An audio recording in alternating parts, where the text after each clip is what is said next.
सेन्सेक्सच्या चर्चेनंतर आणखी एक वाईट बातमी आली आहे। गॅस सिलेंडर 50 रुपयांनी महाग झालाय। त्यामुळे उज्ज्वला योजनेअंतर्गत मिळणारं सिलेंडर आता 550 रुपयांवर गेलंय। तर बिगर उज्ज्वला योजनेतील सिलेंडर 803 वरून 853 रुपयांवर पोहोचलंय।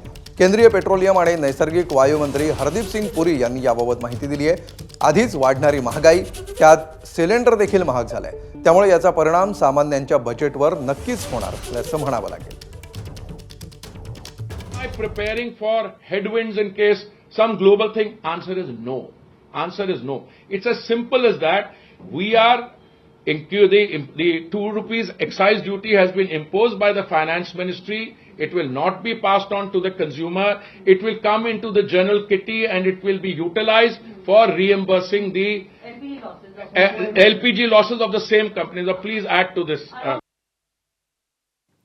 तर पेट्रोल आणि डिझेलवरील उत्पादन शुल्कामध्ये केंद्र सरकारनं लिटर मागं 2 रुपयांची वाढ केली आहे।